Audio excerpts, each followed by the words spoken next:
Hello students. Last class में हम लोगों ने +1 की अकाउंटेंसी का पहला chapter that is introduction to accounting का कुछ पार्ट कवर किया था। उससे आगे का पार्ट हम इस लेक्चर में कवर करेंगे। तो आइए अपनी स्लाइड पर चलते हैं।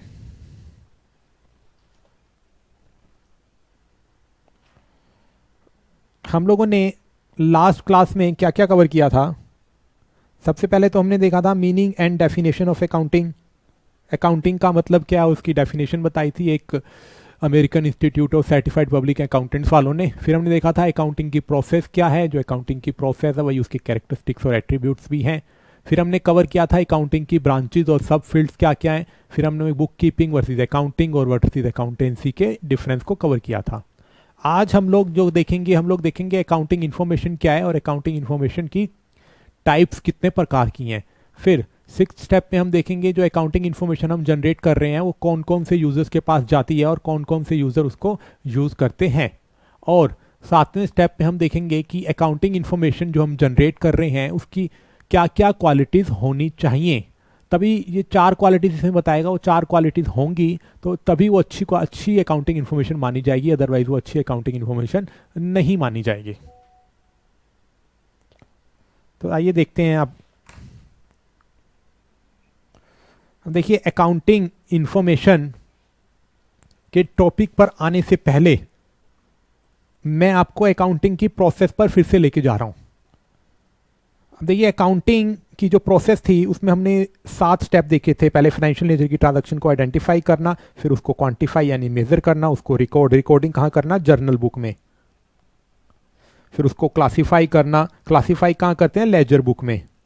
फिर उसको समराइज करना, फिर उसको एनालाइज इंटरप्रिटेट करना और कम्युनिकेट करना। तो देखिए जो ये पहले 4 स्टेप पर जो ये काम हो रहा है ना, फाइनेंशियल ट्रांजैक्शन को आइडेंटिफाई करके उसको क्वांटिफाई करना, फिर उसको जर्नल बुक में रिकॉर्ड करना, फिर उसको लेजर बुक में क्लासीफाई करना, यहां पर भी हम एक अकाउंटिंग इंफॉर्मेशन ही जनरेट कर रहे हैं।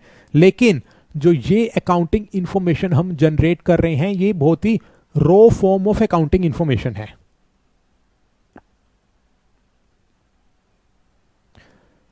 इस अकाउंटिंग इंफॉर्मेशन का यूज केवल अकाउंटेंट होता है, अकाउंटेंट करता है। और इस अकाउंटिंग इंफॉर्मेशन का अकाउंटेंट यूज करता है कि जिससे वो 5वें स्टेप पर ट्रायल बैलेंस बना सके और फिर ट्रायल बैलेंस के माध्यम से प्रॉफिट एंड लॉस अकाउंट बना सके और बैलेंस शीट बना सके।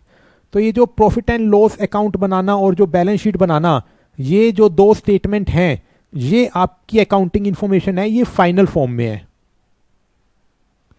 ये फिनिश्ड गुड्स है आपकी अकाउंटिंग इंफॉर्मेशन का। और ये जो प्रॉफिट एंड लॉस अकाउंट बनाना और बैलेंस शीट बनाना, इसके लिए गवर्नमेंट की रेगुलेशंस हैं, गवर्नमेंट की गाइडलाइंस हैं। जो भी आप प्रॉफिट एंड लॉस अकाउंट या बैलेंस शीट बनाते हैं उसे आपको पब्लिश करना पड़ता है। पब्लिश हम कहाँ करते हैं, वेबसाइट अपनी जो बिजनेस ऑर्गेनाइजेशन की अपनी वेबसाइट बनाई होती है वेबसाइट पे पब्लिश कर देते हैं, या फिर हम न्यूज़पेपर में भी निकलवा देते हैं और लोगों को दिखाते हैं, जनरल पब्लिक को बताते हैं कि हमारे profit and loss account balance sheet ये है, हमने इस साल में इतना प्रॉफिट कमाया है, अगर प्रॉफिट नहीं हुआ तो इतना लॉस गवाया है, और हमारी फाइनेंशियल पोजीशन बैलेंस शीट की सिचुएशन ये है। ठीक है जी। और ये जर्नल बुक और लेजर बुक और ये आइडेंटिफिकेशन मेजर करना, ये आपकी अकाउंटिंग इंफॉर्मेशन आपको पब्लिश नहीं करनी होती है। ये आपकी बहुत ही इंटरनल इंफॉर्मेशन होती है।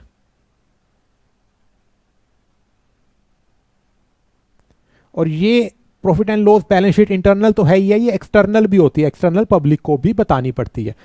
ऑल्दो ये जो पब्लिश की रिक्वायरमेंट है सोल प्रोप्राइटरशिप या पार्टनरशिप पर नहीं लगती है, बड़ी बड़ी कंपनीज को ही अपने अकाउंट पब्लिश करने होते हैं, लेकिन उनको पब्लिश करने होते हैं। तो ये प्रॉफिट एंड लॉस और बैलेंस शीट इसलिए एक्सटर्नल रिपोर्ट कहा जाता है। तो यही प्रॉफिट एंड लॉस अकाउंट और बैलेंस शीट है, यही आपकी अकाउंटिंग इंफॉर्मेशन है। इसी टॉपिक पर हम आज बात करने वाले हैं। तो आइए चलते हैं। अभी कह रहा है अकाउंटिंग इंफॉर्मेशन और accounting as a source of information, इसकी थ्योरी पढ़ते हैं। As an information system, accounting identifies financial transactions and events, measure and records in books, classifies and summarizes it to meaningful analysis and finally communicate it to different user। इसने पूरी हमारे को accounting की process समझा दी। कह रहा है accounting जो भी फाइनेंशियल नेचर की ट्रांजैक्शन है, फाइनेंशियल ट्रांजैक्शन और इवेंट्स हैं, उसको आप पहले आइडेंटिफाई कर लो, उसको मेज़र कर लो, मेज़र करने के बाद उसको जर्नल बुक में रिकॉर्ड करो, फिर उसको लेजर में क्लासीफाई करो, फिर उसको समराइज करो, और समराइज करने के बाद उसको एनालाइज करो, एनालाइज करने के बाद कम्युनिकेट करो। पूरी की पूरी अकाउंटिंग प्रोसेस समझा दी उसने। अब नेक्स्ट लाइन में क्या बोलता है, each step in the accounting each step in the process of accounting generates information, accounting provides useful information to all the interested user. अब कह रहे हैं आप अकाउंटिंग की प्रोसेस के हर एक स्टेप पर कुछ ना कुछ अकाउंटिंग इंफॉर्मेशन ही जनरेट करते हैं, और वो अकाउंटिंग इंफॉर्मेशन यूजर को कम्युनिकेट की जाती है। लेकिन आप इंटरनल जो आपकी अकाउंटिंग इंफॉर्मेशन है, जो जर्नल बुक है, जो आपकी लेजर बुक है, वो कम्युनिकेट नहीं करते हो। आपकी अकाउंटिंग इंफॉर्मेशन का जो फिनिश्ड गुड्स है, फिनिश्ड गुड्स क्या है, प्रॉफिट एंड लॉस अकाउंट और बैलेंस शीट, उसे आप कम्युनिकेट करते हो डिफरेंट यूजर्स को। आइए देखते हैं। अभी कह रहे types of accounting information. Accounting information refers to the financial statement generated through the process of book keeping and accounting, use of which helps the user to arrive at the decision. अब ये financial statement फिर से वही कह रहा है। Financial statement मैंने आपको बताया है, प्रॉफिट एंड लॉस अकाउंट और बैलेंस शीट, जो अकाउंटिंग इंफॉर्मेशन के फाइनल अकाउंट्स भी कहे जाते हैं, जो अकाउंटिंग इंफॉर्मेशन का फिनिश्ड फॉर्म है, ये आप यूजर को कम्युनिकेट करेंगे। The financial statement so generated are trading and profit and loss account, income statement, balance sheet, position statement, and third is cash flow statement. देखिए प्रॉफिट एंड लॉस अकाउंट में क्या होता है, प्रॉफिट एंड लॉस अकाउंट क्या कहेगा आपने जो भी अपने बिजनेस में इनकम करी है, इनकम को तो आप अपने प्रॉफिट एंड लॉस अकाउंट के लेफ्ट हैंड साइड में लिख दो, और आपने अपने बिजनेस में जो भी खर्चे किए हैं, एक्सपेंडिचर बोल देते हैं खर्चों को, उसको आप अपने प्रॉफिट एंड लॉस अकाउंट के राइट हैंड साइड में लिख दो। इनकम में से खर्चे लेस करने पर जो भी आपका बच जाएगा वो आपका या तो प्रॉफिट कहलाएगा या आपका लॉस कहलाएगा। प्रॉफिट को यहां लिख देते हैं और इस तरीके से आपका प्रॉफिट एंड लॉस अकाउंट बन जाता है, सिंपल। अब बैलेंस शीट क्या होता है, बैलेंस शीट के लिए मैंने आपको पहले भी बताया था कि बैलेंस शीट के भी दो साइड होते हैं, लेफ्ट हैंड साइड में लायबिलिटीज होती है, राइट हैंड साइड में एसेट्स होते हैं। जो भी आपने मार्केट को उधार दिया हुआ है, मतलब कि आपने एग्जांपल के तौर पर फिनिश्ड गुड्स मार्केट में उधार में बेचे हुए हैं, तो जिसको आपने उधार में बेचे हुए हैं 2-3 महीने बाद आपको पैसे लौटाने तो आएगा ही आएगा। तो जो मार्केट में आपने फिनिश्ड गुड्स जिनको उधार में बेचे हुए हैं उनको बोल देते हैं डेटर्स, और जो आपने मार्केट से माल उधार में लिया हुआ है उसको बोल देते हैं क्रेडिटर्स। क्रेडिटर्स हम लायबिलिटी साइड में लिखते हैं, एसेट्स हम डेटर्स हम एसेट साइड में लिखते हैं। इसके अलावा आपने बिजनेस में कोई बैंक लोन लिया हुआ है उसको भी लायबिलिटी साइड में लिखते हैं। अगर आपने कई बार अपने इंप्लॉइज को पैसों की जरूरत होती है तो आप उसको 2-3 महीने की सैलरी एडवांस में दे देते हैं और बाद में उसकी तनख्वाह से काटते रहते हैं, तो आपने कोई भी एडवांस अगर दिया हुआ है अपने इंप्लॉइज को तो उसको भी हम एसेट साइड में लिख देते हैं। इस तरीके से आपको बैलेंस शीट बनाई जाती है। बैलेंस शीट के जब हम फाइनल अकाउंट का चैप्टर करेंगे उसको और डिटेल में देखेंगे। तो ये आपकी बैलेंस शीट की सिचुएशन होती है। अब कैश फ्लो स्टेटमेंट, देखिए बिजनेस की जो भी ट्रांजैक्शन होती है ना, जरूरी नहीं कैश में हो, उधार में भी होती है। मैंने आपको अपने एग्जांपल में बताया था, जो उन्होंने कॉटन परचेज करी है, कुछ 8 लाख की तो कैश में परचेज करी है, लेकिन 2 लाख रुपए की उधार में परचेज करी है। और जो आपने फिनिश्ड गुड सेल करे थे, आपने एग्जांपल में 50 लाख रुपए के आपने फिनिश्ड गुड सेल करे थे, 15 लाख के आपने उधार में सेल करे थे। तो कैश फ्लो स्टेटमेंट क्या बोलती है, कैश फ्लो स्टेटमेंट बोलती है आपने जो भी उधार की ट्रांजैक्शन की है उसे तो आप साइड में कर दो, हमारे को तो केवल आप जो भी कैश की ट्रांजैक्शन कर रहे हो ना, पैसे का लेन देन जिसमें कैश में हो रहा है वो हमारे को बता दो। तो कैश फ्लो स्टेटमेंट एक वर्टिकल शेप में कैश फ्लो स्टेटमेंट बना दी जाती है और उसमें जो भी कैश की ट्रांजैक्शन होती है यहां पर लिख दिया जाता है। सेल ऑफ फिनिश्ड गुड्स, कोई सैलरी पे करना, कोई मशीनरी पे करना, तो ये आपकी कैश फ्लो स्टेटमेंट होती है। तो ये जो 3 स्टेटमेंट होती हैं, ये आपकी तीनों स्टेटमेंट अकाउंटिंग इंफॉर्मेशन कहलाई जाती हैं। ये तीनों इंफॉर्मेशन आपको जनरल पब्लिक को पब्लिश करनी पड़ती है न्यूज़पेपर में और वेबसाइट में। ठीक है जी, तो यही आपका अकाउंटिंग इंफॉर्मेशन का टॉपिक था, थ्योरी थी और थ्योरी की तरह ही करना है। और अगर आपको प्रॉफिट एंड लॉस अकाउंट और बैलेंस शीट में कुछ अभी कंफ्यूजन रह गई है तो ज़्यादा कंफ्यूज मत होइए, जब हम फाइनल अकाउंट का चैप्टर करेंगे तो उसको और डिटेल में करेंगे। फिलहाल के लिए आप इतना ही समझ लीजिए कि प्रॉफिट एंड लॉस अकाउंट से हमें बिजनेस के प्रॉफिट का पता चलता है या फिर लॉस का, और बैलेंस शीट से हमारे को बिजनेस के उधार लेन देन का पता चल जाता है। अगर बिजनेस ने कोई लोन लिया हुआ है तो उस लोन का पता चल जाएगा, बिजनेस ने कोई लोन दिया हुआ है तो उस लोन का पता चल जाएगा। इस तरीके से हम एसेट्स एंड लायबिलिटी की सिचुएशन को बैलेंस शीट में बनाते हैं। और कैश फ्लो स्टेटमेंट में हम कैश से रिलेटेड सारी ट्रांजैक्शन करते हैं, उधार की ट्रांजैक्शन को इग्नोर कर देते हैं। आइए नेक्स्ट टॉपिक है हमारा यूजर्स ऑफ अकाउंटिंग इंफॉर्मेशन।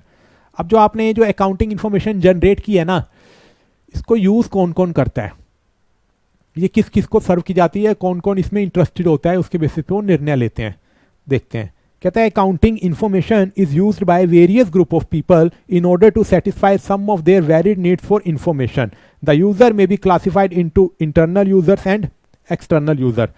जो भी अकाउंटिंग इंफॉर्मेशन आपने जनरेट की है पिछले स्टेप में, profit and loss account, balance sheet और कैश फ्लो स्टेटमेंट, वो दो प्रकार के यूजर उसका यूज करते हैं। और वो दो प्रकार के यूजर कौन है, इंटरनल यूजर और एक्सटर्नल यूजर। अब इंटरनल यूजर कौन है, इंटरनल यूजर तो वो यूजर हैं जिनका बिजनेस में डायरेक्ट इंटरेस्ट है।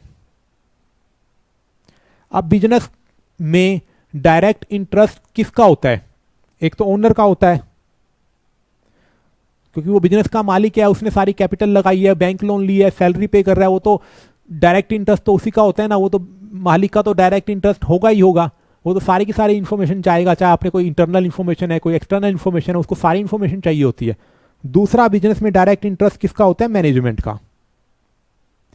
देखिए बिजनेस के जो ओनर होते हैं ना, वो कभी भी बिजनेस को मैनेज नहीं करते हैं। हमारे एग्जाम्पल में महेश मंदानी जी की ना जाने, हो सकता है रेडीमेड गारमेंट्स की 10 फैक्ट्रियां हो, एक गुजरात में हो, एक हरियाणा में हो, एक पंजाब में हो, कहीं भी हो सकती है, एक कर्नाटका में हो। तो वो मैनेजमेंट को कहता है जी आप हमारी गुजरात वाली फैक्ट्री को आप संभाल लीजिए, राजस्थान वाली फैक्ट्री को लिए कोई दूसरी मैनेजमेंट रख देगा, पंजाब फैक्ट्री के लिए कोई तीसरी मैनेजमेंट रख देगा। तो management is answerable to owner, management is answerable to owner. इसलिए मैनेजमेंट का भी डायरेक्ट इंटरेस्ट होता है आपके बिजनेस के अंदर, उसको ओनर को आंसर देना पड़ता है। और देखिए और इंटरनल यूजर की क्या कैरेक्टरिस्टिक्स हैं। अब इंटरनल यूजर के लिए ना कोई अकाउंटिंग इंफॉर्मेशन इंटरनल इंफॉर्मेशन नहीं है, एक्सटर्नल इंफॉर्मेशन नहीं है, उसको सारी की सारी अकाउंटिंग इंफॉर्मेशन का एक्सेस है। अगर वो कहे अकाउंटेंट को जाकर के जी आप मेरे को अपनी लेजर बुक दिखाइए, आप हमारे को अपनी जर्नल बुक दिखाइए, तो अकाउंटेंट को उसको जर्नल बुक भी दिखानी पड़ेगी और अपनी लेजर बुक भी दिखानी पड़ेगी। तो इस इंटरनल यूजर के पास कोई माइक्रो लेवल या माइक्रो से माइक्रो लेवल तक की भी कोई अकाउंटिंग इंफॉर्मेशन हो वो चेक कर सकता है, उसके पास इसका राइट है। ठीक है जी। और एक्सटर्नल यूजर कौन होते हैं, जिसका डायरेक्ट इंटरेस्ट बिजनेस में नहीं होता, जिसका डायरेक्ट इंटरेस्ट बिजनेस में नहीं है। अब देखिए आप हमारे एग्जांपल में महेश मंदानी जी ने बैंक से 50 लाख रुपए का लोन लिया। अब बैंक का इंटरेस्ट तो आपके बिजनेस में केवल इतना ही है, बैंक कहता है जी आप हमारे को हमारे लोन पर ठीक समय पर ब्याज देते रहो, इंटरेस्ट देते रहो, और समय आने पर हमारा आप लोन वापस दे देना। उसके अलावा आपके बिजनेस में क्या चल रहा है हमें कुछ लेना देना नहीं है। आप कितनी सैलरी बांट रहे हैं, कितने इंप्लॉइज हैं, आपका कौन सी क्वालिटी का फिनिश गुड बना रहे हैं, हमारे को कुछ लेना देना नहीं है। ठीक है।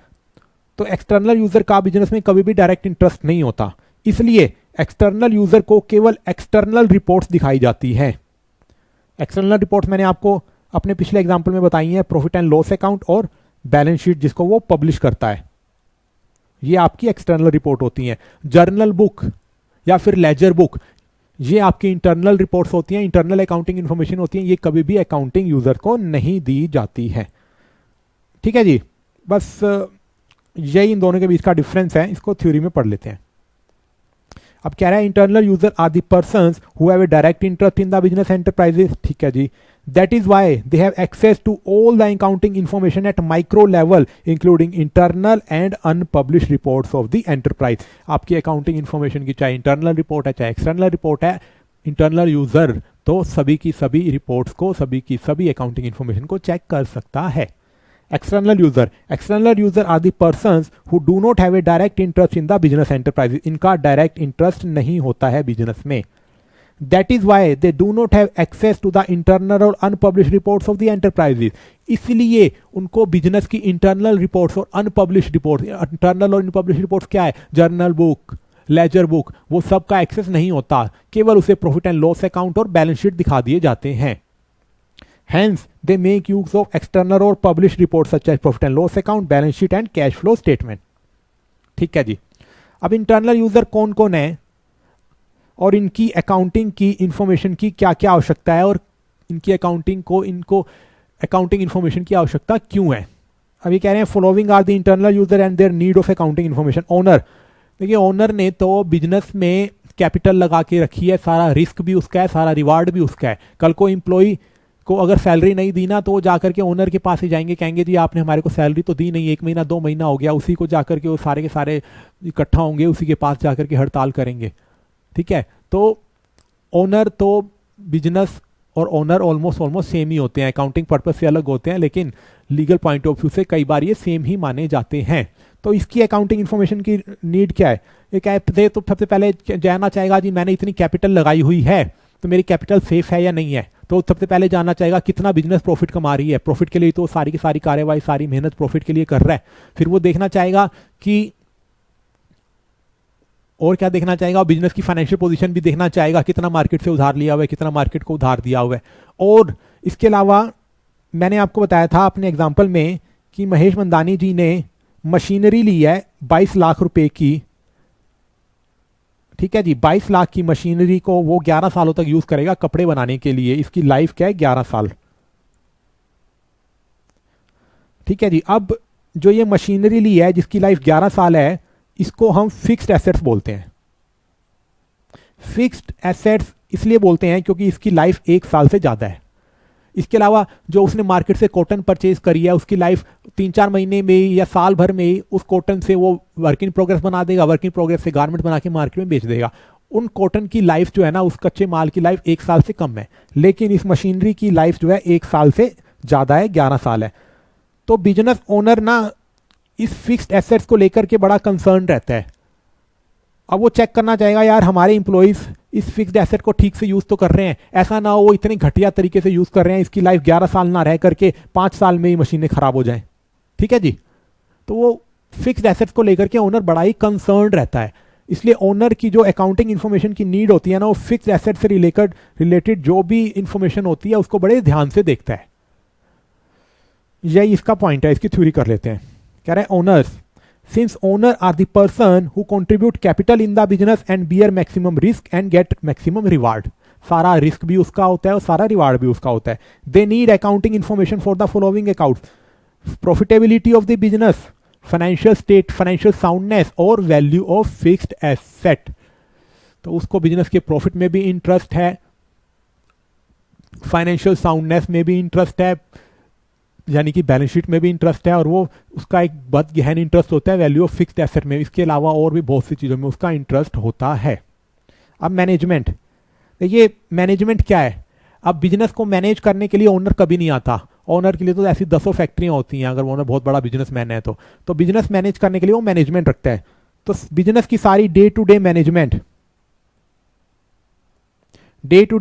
किस प्रकार की हो सकती है, किससे हमने कॉटन लेंगे, किसको माल बेचेंगे, कितना माल उधार में बेचेंगे, कितना माल हम उधार में बेचने के बाद नहीं बेचेंगे, कितना माल कैश में बेचेंगे, कितने कौन से एम्प्लॉय को रखेंगे, कौन से एम्प्लॉय को कितनी सैलरी देंगे, सारी की सारी टेंशन हमेशा मैनेजमेंट की होती है। सारी day to day operation management को करने होते हैं। इसके अलावा बिजनेस को बहुत से स्ट्रेटेजिकली डिसीजन भी लेने होते हैं। स्ट्रेटेजिकली डिसीजन किस प्रकार के हो सकते हैं, हो सकता है वो देखे यार लेडीज गारमेंट ना हमारे को ज़्यादा मुनाफा नहीं दे रहा, लेडीज गारमेंट्स को तो मैं अगले 1-2 साल में इस बिजनेस को बंद ही कर दूंगा, और जेंट्स गारमेंट बड़ा ज़्यादा मुनाफा दे रहा है, तो वो देखेगा, वो कहेगा लेडीज गारमेंट्स को धीरे धीरे कम करते जाओ, जेंट्स गारमेंट बढ़ाते जाओ, जिससे हमारे बिजनेस का मुनाफा बढ़ जाए, प्रॉफिट बढ़ जाए। ये सारे के सारे स्ट्रेटेजिकली डिसीजन भी मैनेजमेंट को लेने होते हैं।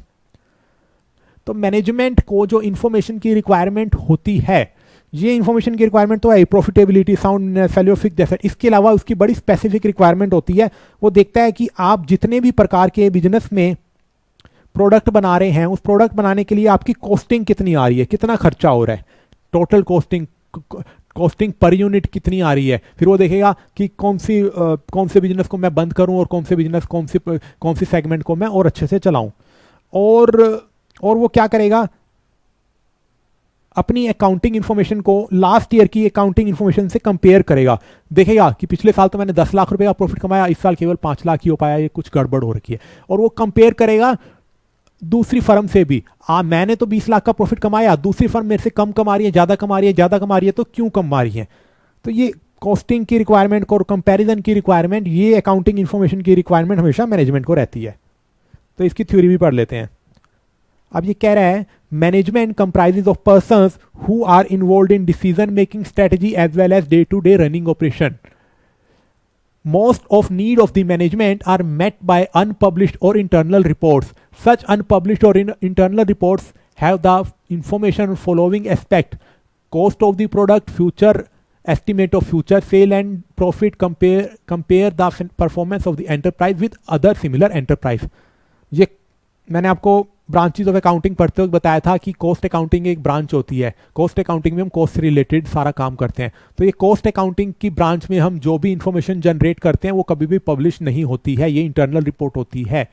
ठीक है जी। तो मैनेजमेंट की जो सारा का सारा कंसर्न होता है इसी इंटरनल रिपोर्ट्स पर होता है, कॉस्टिंग में, कंपैरिजन में, फ्यूचर की सेल को एस्टिमेट करने में। ये सारी इंटरनल रिपोर्ट मैनेजमेंट के लिए कंसर्न होती है। मैनेजमेंट का जो सारा का सारा फोकस होता है इन्हीं इंटरनल रिपोर्ट्स पर होता है। ये केवल ये दो जो यूजर है इंटरनल यूजर हैं। अब एक्सटर्नल यूजर देखते हैं। कह रहे हैं following are the external user and their need for accounting information. Accounting information की नीड क्या एक्सटर्नल यूजर की? Bank and financial institution. Bank आपकी अकाउंटिंग इन्फॉर्मेशन को क्यों चेक करना चाहता है?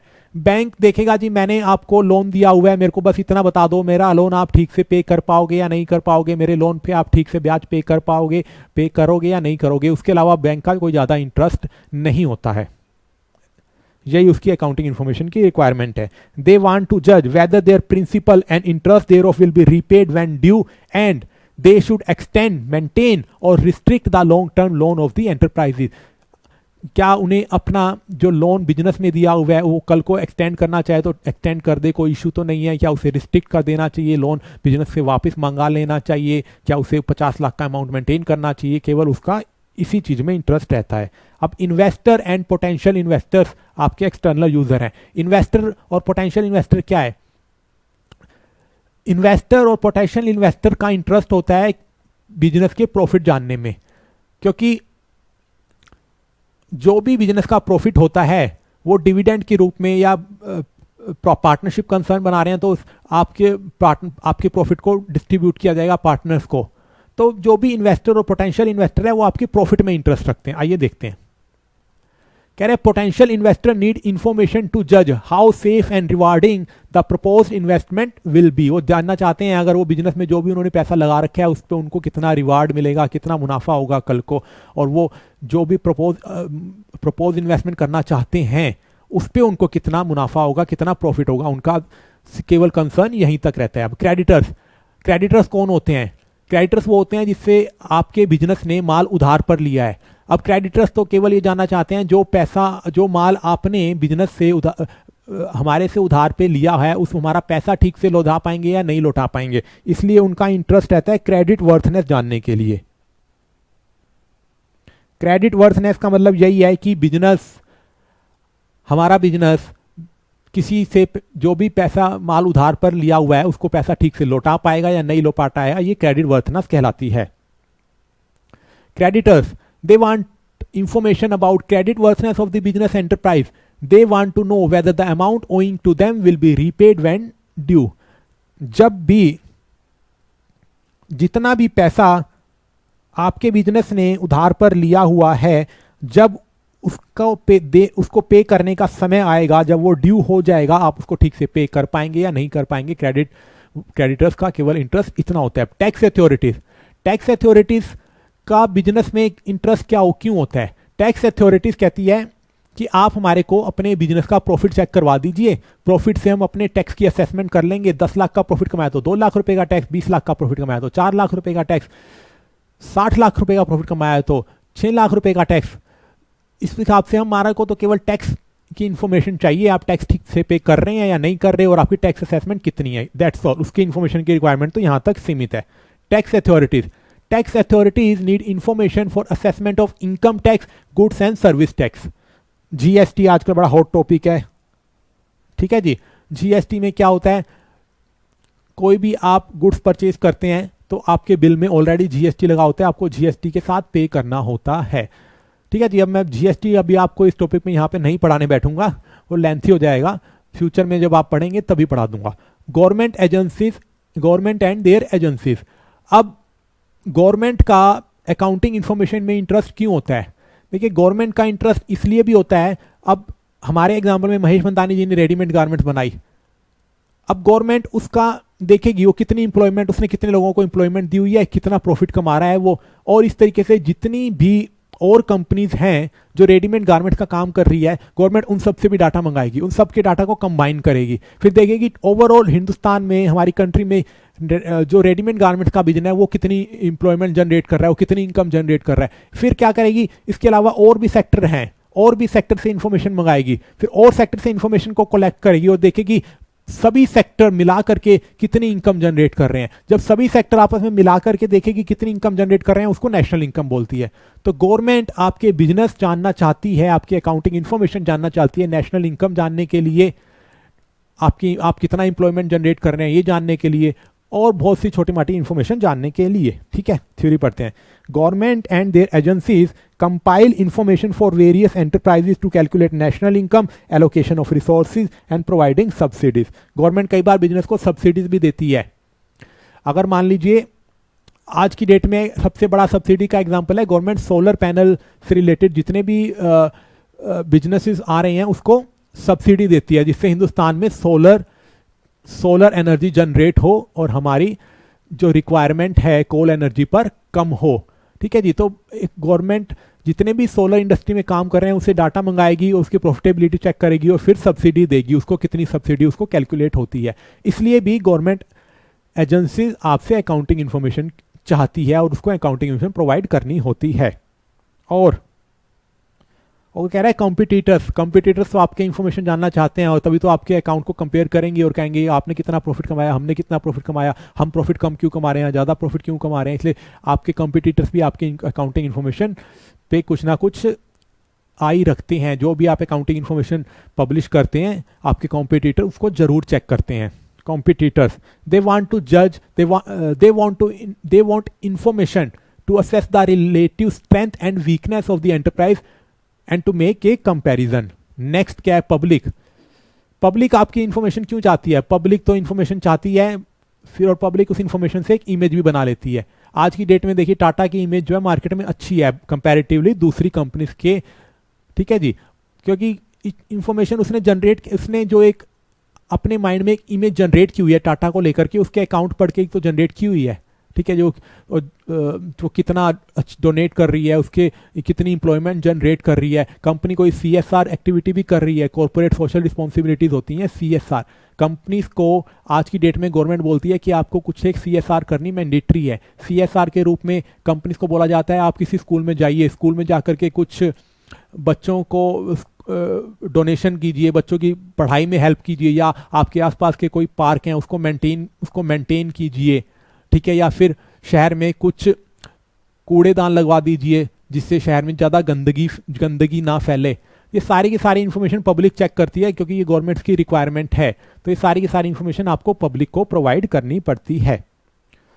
अब कह रहे हैं public need information to assess enterprise contribution to the economy in various ways, employment generated by the enterprise, amount spent on CSR, corporate social responsibility और चेंज इन मैनेजमेंट। पब्लिक आपकी अकाउंटिंग इन्फॉर्मेशन पर एक आई रखती है और उस आई से वो चेक करती है आपकी कंपनी ने कितनी इंप्लॉयमेंट जनरेट की है, कोई सीएसआर किया है, क्या आपके मैनेजमेंट में कोई चेंज हुआ है। ओके, नेक्स्ट और आखिरी पॉइंट है हमारा एम्प्लॉयज एंड वर्कर्स। अब देखिए एम्प्लॉयज एंड वर्कर्स जो है ना, कुछ लोग तो इसको बोलते हैं ये आपके इंटरनल यूजर्स हैं, कुछ स्कॉलर्स इसको बोलते हैं ये आपके एक्सटर्नल यूजर्स हैं। ये मेरा ओपिनियन है एम्प्लॉयज और वर्कर्स जो हैं अकाउंटिंग इंफॉर्मेशन के एक्सटर्नल यूजर्स हैं, क्योंकि एम्प्लॉय और वर्कर्स को कभी भी इंटरनल इंफॉर्मेशन नहीं दिखाई जाती है। वो अकाउंटिंग डिपार्टमेंट में जाकर के कभी ये नहीं कह सकते कि आप हमारे को लेजर बुक दिखाइए या जर्नल बुक दिखाइए या फिर कॉस्टिंग दिखाइए। एम्प्लॉय और वर्कर केवल और केवल बिजनेस की प्रॉफिटेबिलिटी चेक कर सकते हैं, वो भी प्रॉफिट एंड लॉस के माध्यम से जो पब्लिश किए जाते हैं। और वो प्रॉफिट एंड लॉस अकाउंट क्यों चेक करना चाहते हैं? क्योंकि कंपनीज या ऑर्गेनाइजेशन कई बार इंप्लॉयज और वर्कर्स को ना बोनस देती है, और वो उनका जो बोनस होता है वो लिंक होता है प्रॉफिट से। जितना ज्यादा प्रॉफिट उतना ज्यादा बोनस। ठीक है जी। तो इसलिए उनकी अकाउंटिंग इंफॉर्मेशन की जो नीड है केवल प्रॉफिट तक ही रहती है। और इसके अलावा क्या होता है, ऑर्गेनाइजेशंस क्या होती हैं, बिजनेस ऑर्गेनाइजेशन फर्म्स जो कई बार है ना इंप्लॉयज की सैलरी से कुछ पैसा काटती है, और इंप्लॉयज की सैलरी से पैसा काटने के बाद वो प्रोविडेंट फंड में जमा कराती है, गवर्नमेंट के प्रोविडेंट फंड में जमा कराती है। और एक समय के बाद जब इंप्लॉयज रिजाइन कर देता है या इंप्लॉयज की एज हो जाती है तो उस प्रोविडेंट फंड से इंप्लॉयज को पैसा मिलता है। तो इंप्लॉयज चेक करना चाहता है कि जो भी पैसा आपने प्रोविडेंट फंड में जमा कराया है वो आप ठीक से जमा करा रहे हैं या नहीं जमा करा रहे हैं। तो उसकी अकाउंटिंग इंफॉर्मेशन की जो नीड है वो बोनस चेक कर ले प्रॉफिट से, और प्रोविडेंट फंड कंपनी ठीक से जमा करा रही है नहीं जमा करा रही ये चेक कर ले। उसके बाद उसकी कोई अकाउंटिंग इंफॉर्मेशन की नीड नहीं होती है। इसलिए उसको आप इंटरनल रिपोर्ट्स कभी दिखाते भी नहीं है। आप इसको इंटरनल रिपोर्ट्स नहीं दिखाते, इसलिए वो इंटरनल यूजर नहीं है, इसलिए वो एक एक्सटर्नल यूजर है। ओके, ठीक है जी। इसकी थ्योरी पढ़ लेते हैं। Usually employees are entitled to bonus and increment at the year end. Such bonus and increment is generally based on performance of the enterprise. Hence, employees need information about the profit of the business to assess its bonus and increment, etc. They also use the accounting information to ascertain whether various amounts due to them, such as provident fund, is being deposited regularly. ठीक है जी, यही मैं आपको बताया था। अब ये external user के जो पॉइंट्स हैं इसको याद करने के लिए मैंने आपको एक कोड दिया हुआ है जिससे आपको सारे के सारे पॉइंट एक लाइन में याद हो जाए। जी से क्या है, government and their agencies. B से क्या है, bank and financial institutions. C से क्रेडिटर्स। सी से कॉम्पिटिटर्स। आई से investors and potential investors. T A से टैक्स अथॉरिटीज। पी से पब्लिक। ई से एम्प्लॉयज एंड वर्कर्स। तो ये बन जाता है गवर्नमेंट की BCCI टेप। मेमोरी कोड है, आप चाहें तो इसको याद करने के लिए इसको याद कर लीजिए, अदरवाइज बड़े इजी से पॉइंट है, आपको वैसे भी याद हो जाएंगे। अब आपका बड़ा एक अच्छा टॉपिक है क्वालिटेटिव कैरेक्टरिस्टिक्स और एट्रीब्यूट्स ऑफ अकाउंटिंग इंफॉर्मेशन। जो भी आपने अकाउंटिंग इंफॉर्मेशन जनरेट की है उसकी क्या क्या क्वालिटीज होनी चाहिए, ये इसका मेमोरी कोड है। सबसे पहले है रेलेवेंस। देखो जी, रेलेवेंस के लिए जो भी आपने अकाउंटिंग इंफॉर्मेशन जनरेट की है वो रेलेवेंट होनी चाहिए। रेलेवेंट का मतलब है कि आप इररेलेवेंट इंफॉर्मेशन, फालतू की इंफॉर्मेशन मत देती रहिए, जो आवश्यक है हमारे को वही इंफॉर्मेशन दीजिए। अब कोई इंफॉर्मेशन रेलेवेंट कब मानी जाएगी, वो इंफॉर्मेशन रेलेवेंट जब मानी जाएगी जब वो यूजर को डिसीजन मेकिंग में हेल्प करेगी। इसका एक एग्जांपल लेके चलते हैं। मैंने आपको बताया था हम बैलेंस शीट बनाते हैं, बैलेंस शीट के लेफ्ट हैंड साइड में लायबिलिटीज होता है और राइट हैंड साइड में डेटर्स होता है। लायबिलिटीज में हम लोग लिखते हैं क्रेडिटर्स। क्रेडिटर्स कौन है, जिससे हमने माल उधार में लिया हुआ है। ठीक है जी। अब मान लीजिए एक कंपनी क्या करती है, एक कंपनी बैलेंस शीट बनाती है और बैलेंस शीट में वो क्रेडिटर्स का अमाउंट नहीं बताती। ये नहीं बताती कि कंपनी ने 10 लाख रुपए का माल उधार पे लिया हुआ है, 20 लाख रुपए का, 50 लाख रुपए का, पर वो भी ये बता के छोड़ देती है हमने केवल 2 पार्टी से माल उधार पे लिया हुआ है और उन 2 पार्टी का नाम है XYZ एंड कंपनी और ABC एंड कंपनी।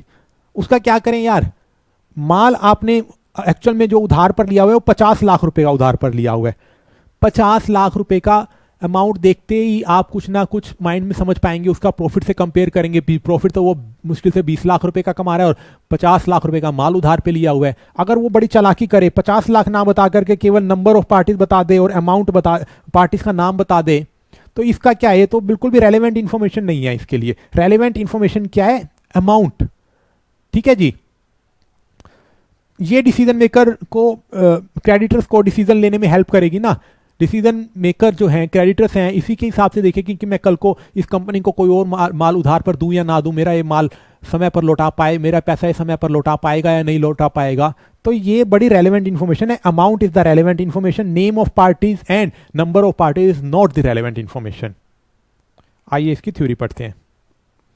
कह रहे हैं accounting information must be relevant to the user. Information is relevant if it helps the user in decision making and prediction. For example, information regarding the rate of dividend paid by a company in previous year is relevant information for investors since it provides a basis for forecasting future dividend. देखिए, companies होती हैं,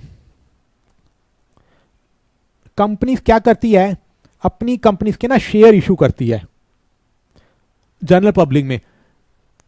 तो जो भी general public में उसके share लेता है ना, मान लेते हैं उसने शेयर इशू करे हैं 10,000 नंबर शेयर करे हैं 10 रुपए के, 1 लाख रुपए के शेयर किसी इन्वेस्टर ने ले लिए। अब इन्वेस्टर देखेगा यार मैं इसके 1 लाख रुपए के शेयर लूं या ना लूं, इसका निर्णय वो किस बेसिस पे लेगा। इसके लिए वो चेक करेगा लास्ट ईयर कंपनी ने कुछ ना कुछ डिविडेंड दिया होगा। अब जो भी जनरल इन्वेस्टर कंपनी के शेयर लेते हैं ना, कंपनी उसको डिविडेंड देती है। अब वो देखेगा यार उस कंपनी ने पिछली बार जिस इन्वेस्टर ने 10,000 शेयर लिए हुए थे 10 रुपए के हिसाब से, उसको 30,000 रुपए का डिविडेंड दिया था। ठीक है, और फिर इन्वेस्टर क्या करेगा, इन्वेस्टर दूसरी कंपनी के शेयर से कंपैरिजन करेगा, कहेगा यार दूसरी कंपनी भी है, वो भी 1 लाख रुपए के शेयर हैं, लेकिन उन्होंने जो लास्ट ईयर कंपनी को अपने इन्वेस्टर को डिविडेंड दिया था वो केवल 20,000 रुपए का डिविडेंड दिया था, इसलिए जो डिविडेंड ज़्यादा दे रही है मैं तो उसी कंपनी के शेयर लेना पसंद करूंगा। ठीक है जी, जो डिविडेंड कम दे रही है तो मैं इसके शेयर लेना पसंद नहीं करूंगा। तो ये जो रेट ऑफ डिविडेंड है ना, रेट ऑफ डिविडेंड इन्वेस्टर को एक डिसीजन लेने में हेल्प करता है। तो रेट ऑफ डिविडेंड बड़ी ही रेलेवेंट इंफॉर्मेशन है। तो इन्होंने इस पॉइंट में यही बताया हुआ है, information regarding rate of dividend paid by company in previous year is relevant information for investor since it provides basis for forecasting future dividend. Next point, unnecessary and irrelevant information should not be included in financial statement. For example, while reporting creditors in balance sheet, it is total number of creditors which is relevant and number of creditors and name of creditors is not relevant. ये मैंने आपको समझा दिया। अब दूसरा इसका characteristics पढ़ते हैं। दूसरे कैरेक्टरिस्टिक्स में क्या है, अंडरस्टैंडेबिलिटी। आपने जो भी अकाउंटिंग इंफॉर्मेशन जनरेट की है ना, वो बड़ी आसानी से यूजर को समझ में आ जाए, ज्यादा टेक्निकल पॉइंट आप उसमें यूज ना करो। अभी आप अकाउंटिंग में ना बहुत सारी टर्म्स सीखेंगे, डेप्रिसिएशन, डेफर्ड रिवेन्यू एक्सपेंडिचर। ठीक है जी, डेफर्ड रिवेन्यू एक्सपेंडिचर के बाद एसेट्स, एक्सपेंडिचर, बड़े सारे टेक्निकल टर्म्स हैं, यूजर को इतनी आसानी से समझ में नहीं आता। तो इसका सॉल्यूशन क्या है? इसका सॉल्यूशन ये है कि जब भी आप अपने प्रॉफिट एंड लॉस अकाउंट और बैलेंस शीट को पब्लिश करो तो उसके साथ कुछ नोट्स दे दो, और नोट्स में ये सारी की सारी इंफॉर्मेशन को ना डिफाइन कर दो। नोट्स में बता दो हमने डेप्रिसिएशन क्या है और डेप्रिसिएशन का मतलब क्या है, डेफर्ड रिवेन्यू एक्सपेंडिचर का मतलब क्या है, एसेट्स का मतलब क्या है, एक्सपेंडिचर का मतलब क्या है। तो सबसे पहले तो आप कोशिश करो आपकी जो भी अकाउंटिंग इन्फॉर्मेशन है वो इजी टू अंडरस्टैंड रहे, ज़्यादा लॉजिकल टर्म्स उसमें यूज़ ना करो, और कुछ एक लॉजिकल टर्म्स आपको यूज़ करनी भी पड़ रही हैं तो आप उसके लिए नोट्स में डिफाइन कर दो उस लॉजिकल टर्म का मतलब क्या है। ठीक है जी, अभी कह रहा है accounting information should be presented in simple and logical manner that it can be understood easily by user. A person who doesn't have much knowledge of accounting terminology should be able to understand it. This can be done by giving relevant explanatory notes to explaining the information given in financial statement. कह रहा है जी बस आप explanatory note दे दो अगर आपने कोई technical term use करी है तो। ठीक है जी, नेक्स्ट है कंपैरेटिबिलिटी। कह रहा है जो भी आप accounting information, profit and loss account publish करोगे, बैलेंस शीट पब्लिश करोगे, उसको एक फॉर्मेट में पब्लिश करो और लगभग सभी कंपनियां उसी फॉर्मेट को फॉलो करें जिससे इंफॉर्मेशन को आराम से कंपेयर किया जा सके। अब देखिए कंपैरिजन ना दो प्रकार के होते हैं, intra firm comparison. Intra firm comparison का मतलब होता है विद इन द फर्म। देखिए पिछले साल भी आपने प्रॉफिट एंड लॉस अकाउंट बनाया होगा, पिछले साल भी आपने बैलेंस शीट बनाई होगी, तो जिस फॉर्मेट में आपने पिछले साल प्रॉफिट एंड लॉस अकाउंट बनाया है ना, उसी फॉर्मेट में आप इस साल भी प्रॉफिट एंड लॉस अकाउंट बनाओ ताकि मैनेजमेंट उसको ठीक से कंपेयर कर सके। प्रॉफिट एंड लॉस अकाउंट में मान लीजिए यहां पे मैंने लिखा है सैलरी, यहां पे मैंने लिखा है परचेजेस, यहां पे मैंने लिखा है इलेक्ट्रिसिटी। इस साल जो हम प्रॉफिट एंड लॉस अकाउंट बनाएंगे ना, उसके भी पहले पॉइंट पर सैलरी लिखो, दूसरे पॉइंट पर परचेज लिखो, तीसरे साल पर इलेक्ट्रिसिटी लिखो, तो मैनेजमेंट आसानी से कंपेयर कर पाएगी। अच्छा पिछले साल तो हमने 5 लाख की सैलरी की थी, इस साल हमने 7 लाख रुपए की सैलरी दी थी, पिछले साल हमने 10 लाख रुपए की परचेज की थी, अब की बार हमने 12 लाख रुपए की परचेज कर ली। इसी तरह से पिछले साल हमने लाख रुपए की इलेक्ट्रिसिटी पे करी थी, इस साल हमने 2 लाख रुपए की इलेक्ट्रिसिटी खर्च कर दी। तो ये कंपेरिजन आसान हो जाए, ठीक है जी, कंपैरिजन हो पाए इस तरीके की आप अकाउंटिंग इंफॉर्मेशन बनाओ। और एक और तरीके का कंपैरिजन होता है, वो होता है inter firm. Inter firm comparison, ये है इंट्रा फर्म, ये है इंटर फर्म। इंटर फर्म का मतलब है कि आप अपनी कंपनी के अकाउंट्स को दूसरी कंपनी के अकाउंट से, दूसरी फर्म के अकाउंट से भी आसानी से कंपेयर कर सको। ठीक है जी, आप दूसरी फर्म के कंपनी के अकाउंट से कंपेयर क्यों करना चाहते हो?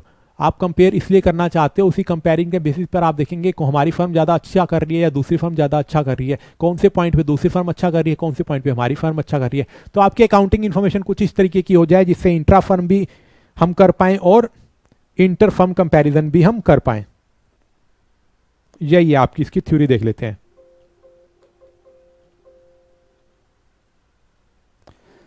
Compatibility means accounting information should be comparable with other periods known as intra-firm comparison.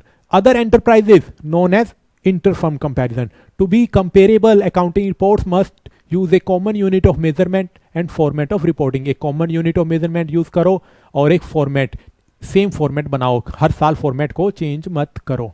ठीक है जी। चौथा पॉइंट, रिलायबिलिटी। रिलायबिलिटी का मतलब है कि आपने जो भी अकाउंटिंग इंफॉर्मेशन जनरेट की है वो रिलायबल होनी चाहिए। रिलायबल का मतलब ये है आप उस अकाउंटिंग इंफॉर्मेशन को रिलाय कर सकें। रिलाय आप कर मतलब कि वो अच्छी सच्ची इंफॉर्मेशन हो, झूठी इंफॉर्मेशन ना हो। सच्ची इंफॉर्मेशन होगी तभी तो आप रिलाय कर पाएंगे ना। तो ये रिलायबिलिटी का मतलब है ट्रस्टवर्दी। एक अकाउंटिंग इंफॉर्मेशन रिलायबल कब मानी जाएगी? जब उसमें ये 3 फीचर्स होंगे। पहला फीचर क्या होगा? वो होनी चाहिए वेरीफाइएबल। दूसरा फीचर उसका क्या है? Free from biasness. तीसरा फीचर क्या है? Free from material error. सबसे पहले इसको देखते हैं, मटेरियल एरर का मतलब क्या है। देखिए आपने क्या किया, 10 लाख रुपए की परचेज करी, 10 लाख रुपए का कॉटन परचेज किया, खर्चा किया। अब अकाउंटेंट ने क्या किया, गलती से इस 10 लाख को ना 1 लाख लिख दिया। उससे एरर होगी गलती से, टाइपिंग में, टैली में एंट्री डालते वक्त या लिखने में। तो ये अकाउंटिंग इंफॉर्मेशन ना रिलायबल नहीं रही, ट्रस्टवर्थी नहीं रही, क्योंकि इसमें काफी मटेरियल एरर हो गई है। तो ये इस तरीके की कोई एरर नहीं होनी चाहिए। अब दूसरा पॉइंट देखते हैं, वेरीफाइएबल। अब आपने जो 10 लाख रुपए का कॉटन परचेज करा है, माल परचेज करा है, वो माल आपने परचेज करा है लेकिन उसको हम क्रॉस चेक कर सकें किसी ना किसी अकाउंटिंग सोर्स से। अब आपने 10 लाख रुपए का जब माल परचेज करा होगा, चाहे उधार में चाहे कैश में, जिससे भी आपने परचेज किया होगा उसने आपको बिल दिया होगा। उस बिल से वो इंफॉर्मेशन चेक हो सके, वेरीफाइएबल होनी चाहिए। उसका कोई सोर्स डॉक्यूमेंट होना चाहिए। अगर उसका कोई सोर्स डॉक्यूमेंट है, उसके बिल से हम चेक कर सकते हैं, तो इन्फॉर्मेशन रिलायबल है। अगर आपने 10 लाख रुपए की ट्रांजैक्शन करके आगे उसका कोई सोर्स डॉक्यूमेंट ही नहीं है, उसको हम किसी तरीके से वेरीफाई कर ही नहीं सकते, तो इन्फॉर्मेशन वेरीफाइएबल नहीं है। वेरीफाई होने के कारण वो ट्रस्टवर्दी नहीं है, फिर रिलायबल भी नहीं मानी जाएगी। अब फ्री फ्रॉम बायसनेस, ये तीसरा पॉइंट देखते हैं। तीसरा पॉइंट क्या है? देखो कंपनी जो है माल परचेज करती है, कंपनी ना 2 लोगों से माल परचेज करती है, एक से भी उसने 5 लाख रुपए का माल परचेज करा, दूसरे से भी 5 लाख रुपए का माल परचेज करा। अब एक जो जिस आदमी से माल परचेज करा वो अकाउंटेंट का जानकार था, ठीक है जी, और दूसरा जो था अकाउंटेंट का जानकार नहीं था। अकाउंटेंट ने क्या करा, इस माल को रिकॉर्ड करते वक्त ना 5 लाख को 4 लाख लिख दिया, और इस माल को रिकॉर्ड करते वक्त 5 लाख की जगह 6 लाख लिख दिया। टोटल में तो कोई अंतर नहीं आया, 10 लाख ही टोटल, तो यहां पे भी 10 लाख था और यहां पे भी 10 लाख था और यहां पे भी 10 लाख रहा। प्रॉफिट पे भी कोई अंतर नहीं आएगा, खर्चा बिल्कुल सेम बुक किया है। लेकिन ये अकाउंटेंट ने इसके अंदर होशियारी कर दी। अब उसने ऐसी होशियारी क्यों करी, उसने अब वो मैनेजमेंट के पास जाके कहेगा देखो जी माल दोनों सेम क्वालिटी का है, लेकिन ये वाला जो वेंडर है ना हमारे को सेम क्वालिटी का माल, सेम क्वांटिटी का माल 4 लाख रुपए में देता है, और ये दूसरा वेंडर जो है हमारे को सेम क्वांटिटी और सेम क्वालिटी का माल 6 लाख रुपए में देता है। तो हम नेक्स्ट टाइम क्या करेंगे, इससे माल लेना ही बंद कर दो, हम इससे माल ले लेते हैं। कितनी होशियारी कर दी। तो ये बायसनेस कर दिया उसने, पक्षपात कर दिया। तो इस तरीके का कोई भी पक्षपात नहीं होना चाहिए, ठीक है जी, इस तरीके का। तो ये 3 चीजें आपकी अकाउंटिंग इंफॉर्मेशन में होनी चाहिए। एक तो वेरीफाइबल हो, कोई भी बायसनेस ना हो और कोई भी मटेरियल एरर ना हो। अगर ये 3 चीजें हैं तो आपकी अकाउंटिंग इंफॉर्मेशन रिलायबल मानी जाएगी, ट्रस्टवर्दी मानी जाएगी। ओके, इसकी थ्योरी देख लेते हैं। रिलायबिलिटी मीन फेथफुलनेस, आप इंफॉर्मेशन पर रिलाई कर सकें, ट्रस्ट कर सकें, so that can be depend on the information and information is said to be reliable if it is verifiable। Source document से चेक की जा सकती है, फ्री फ्रॉम बायसनेस, किसी प्रकार का कोई पक्षपात नहीं है, किसी प्रकार की मटेरियल एरर नहीं है।